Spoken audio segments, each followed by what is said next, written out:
Okay, on that note, let's start clapping, let's start clapping, let's start clapping, let's start clapping. Give it up for Declan Kennedy!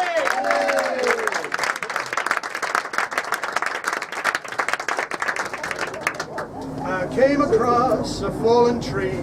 I felt the branches, are they looking at me?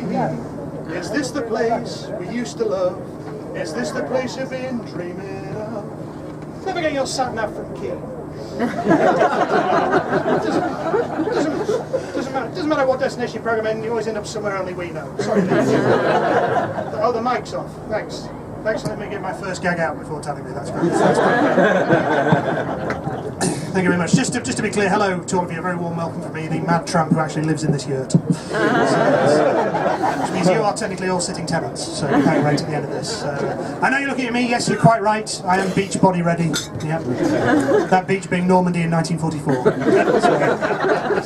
I suppose I should start by saying hi. I'm Declan Kennedy. It's great to be here. By which I mean I hate being human, I wish I was a kettle. Now you're probably wanting to know a little bit more about me, and just to fill you in, I once saw a man hoover up a wasp, so you can't say I haven't lived. Now, here's a little rhyme we all remember from when we were kids. Here's the church, here's the steeple, open it up, that's secular Britain for you. Now, had quite a few notable milestones as a comedian recently. I had my first proper description on an Edinburgh flyer.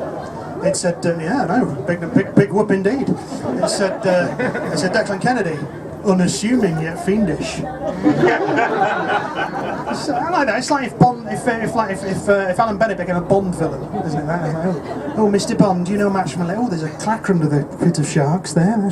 The other one was I had my first off-stage heckle as well. Somebody leaned out the back of a cab and said, "Hey, I thought you were dead, Philip Seymour Hoffman."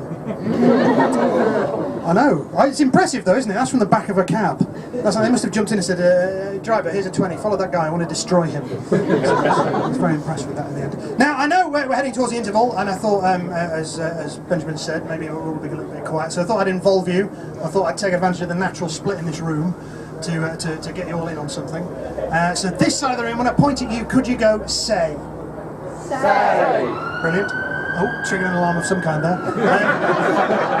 Haven't even finished this gag yet, never mind. This side of the room, when I point at you, could you go tun? Tun. A little bit more together. Tun. Say. Tun. Say. Tun. Say. Tun. Brilliant, thank you. I just wanted to worry everyone out there.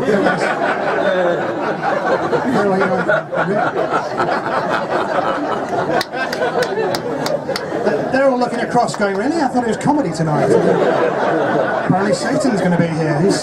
And in Yurt. He's really cool. I'm getting major Edinburgh flashback. This is a classy Yurt, though, I have to say, St Albans. St Albans is the kind of place where Downton Abbey is a training video. This is one classic. I'm getting major Edinburgh flashbacks after. I don't know, maybe it's just because, like quite a few of the comedians here, we're sort of used to performing in London on the upper mic circuit, which, if you don't know, occurs in basements almost exclusively. It's just after a while they all blur into one. You feel like you're just constantly gigging in a fallout shelter. It's really weird. I think there's a conspiracy amongst London comedians that we're all going to be down there and we'll all start a nuclear war, and then it'll just be left up to us to emerge and repopulate the planet. Right, ladies? Only ever sarcastic laughter for that. But the other thing is, it's just nice to. I mean, a few of us will be heading up to Edinburgh. That's not a boast. Has anyone here been to the Festival Fringe, by the way? Yeah, it's good, isn't it? It's lovely, it's a smashing place. But it is a kind of place where they will jam a performance into absolutely anywhere, regardless, of what it is. Heedless of fire regulations or safety concerns. A yurt, the top of a bus, I did. The side of a mountain, that was a venue. This would be a venue in Edinburgh. If we'd been here a similar amount of time as we have now in Edinburgh, this would already be licensed out. They have lots of little Lego men doing an all-Welsh version of The Colour Purple. That's what we have. And if you haven't been to Edinburgh, please do go, because it is home to what I consider to be the friendliest drunks in the universe. It's true, I was late to a gig, and I walked past this kebab shop, and a big beefy guy with a strong accent just sailed out, put his arm around me and went, "Oh mate, come on, you and me," I didn't know him at all. "Come on, you and me, let's go and have a good time. Come on, you and me, let's go and have a good time." I said, "Mate, I'm sorry it's late, got no money for a cab, I've got to get to Haymarket." And he just went, I thought Edinburgh's the only place I can get harassed by a drunk and feel like I've let him down. It's a terrific place to overhear things as well. I don't know what the context of this was. I was just always late to a gig. I just dashed past this guy, and he's a young guy surrounded by police, and all I caught from him was the phrase, "Of course I've got knives, I'm a chef." What's going on there? It's an omelette turf war. I saw a sign in a shop window while I was there, haggis balls in beer butter. Now, is that a meal or a show or a medieval punishment? Very, very hard to say, isn't it? Anger is an energy! Anger is an energy! That's what John Lydon sang in the 1980s, anger is an energy. It's not a renewable form of energy though, is it? That's why we have wind farms, not rage pipes. Now, it's been sort of an angry year, hasn't it? It's started off with all sorts of things kicking off, and Chris Evans is now the host of Top Gear. Yeah. Thanks for confirming that. That's the only reason I came to him. I just wanted to get the inside gin on him.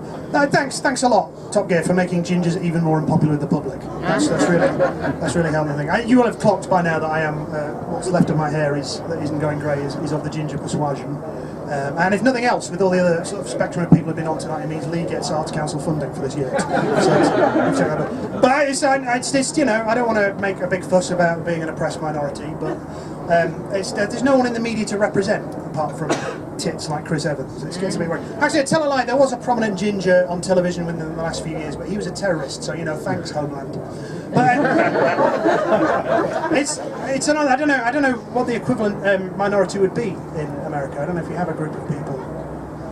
Well, I know you have gingers, but you love them. Well, you loved them until I made it. Gave you planted that seed of doubt in your mind. You're going to take that back now, aren't you? Now you're not sure. I thought you already had a group of people that you persecuted for no good reason. Socialists. Oh, boom! Burn town! Population U! I'm sorry, that was me. Yeah, gingers are sort of it's very odd. I mean, other minorities say things to sort of reclaim it. You've heard that saying, once you go black, you never go back. You heard that saying? We do have a very similar saying amongst my people, which is, once you go ginge, that's where that saying ends, because no one ever does. I wasn't expecting a wave of sympathy. That's completely derailed. I mean, technically that's a heckle, but I feel really sensitive and vulnerable now. That's it. So I just want to. How long have you been in Britain? Do you mind if 2 days? You've only been here 2 days. So you weren't here for the election? No, because that was particularly crazy. Although I will say this: British politics must look tame to Americans. Okay, you're not convinced? Fist fighting in British politics. I missed this. Is this? I don't know. Did it? I'm not sure now. Did that happen? Was that how the election ended? That's not my memory of it. We all had a fist fight. Is that how we decided? Cameron and Ed Miliband. That would be cruel, wouldn't it? Beating up the special needs kid. No, I just. That was mean of me, wasn't it? No, I missed the fist fight. When did that happen? I'm really intrigued now. You don't know. You just made it up. You totally made it up to make my set more exciting. I appreciate your effort. You're helping me, are you? Okay.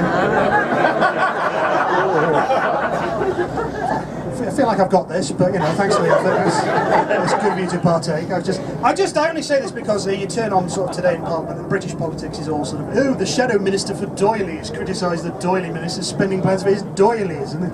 Whereas in America, I remember the re-election campaign for Obama. I remember the Republicans. Oh wow, the clubs were off there, weren't they? I don't know if you remember this. They issued a poster of Barack Obama, whited up as the Joker from Batman. Just said socialism. And that was it. Never mind that whiting up Barack Obama is a bit, it's the level of racism the same as I don't know, Hillary Clinton going into C-SPAN dressed as a minstrel going, oh, mummy. It was horrific. It was horrific. And that annoyed me on 2 counts. Partly as a lefty, right? Mostly as a comics fan. Because I don't know if you follow, if you follow Batman, that doesn't happen. That's not how the Joker rolls, is it? There's no moment in Batman where Robin comes barreling in and says, "Holy collectivised workforce, Batman." What is it, Robin? It's the Joker. He's nationalised the coal industry. Rare for you to put in an appearance, isn't it, Robin, in the modern Dark Knight franchise? Yes, Batman, it is. So why are you piping up now? Because the man doing this stand-up is a pedant. Now, as if it wasn't, I'm going to check my timepiece, actually, make sure I don't What, are you texting Heckle? You big fat gin, sure, you won't find that one for a while. So I've got my timepiece, why are you impressed with this? Yeah, it's a great bit of kit, isn't it? Yeah. How many iPhone users in? Wow, you raised your hands, that's impressive. Normally, oh, where's my hand raising app? I can't find it. Two things this has over an iPhone, right? More than a day's battery life and no U2 album. Winning. It's probably time I was... Oh, clapping for that. Yeah. But only from this side. Is that how you arranged it, Lee? All the iPhone haters here. And afterwards we have a rook. That's right. Well, it's getting towards the break. It's time for me to vacate the stage. I will just, while we're in the sort of the business of rooting out sort of press minorities, any computer gamers in? No, not at all. St Albans not a gaming town. Why are you outing someone as a computer gamer? You're pointing. Is this guy? He's pointing. Were you the guy taking? Were you the guy taking the photos earlier on? One of many, I'm sure. One of many? Well, that's not a reassuring thing to hear, is it? That's for you, mate. That's not for you. No, I just wondered if you wanted me to pose or anything. I would perhaps. For a photograph or for your own personal? My own, right. Well, it's not quite how I envisaged my set ending, but I was only asking because I feel like computer gamers are unfairly maligned by the press. I don't know if you remember this a few years ago, it was in Washington Naval Yard. The guy went mad and shot the place up, and the first thing the press seized on was, oh, of course that happened, he played Call of Duty for 24 hours a day. And I think, no, that's not how it works, it's not how the human mind works. He was schizophrenic, that was the problem. That's what needed treatment. You know, I played with a lot of Lego as a kid. I didn't go on a building spree.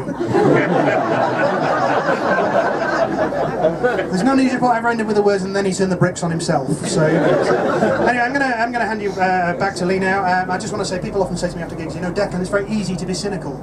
I say no, I make it look easy. That takes talent. Thank you very much. Good night.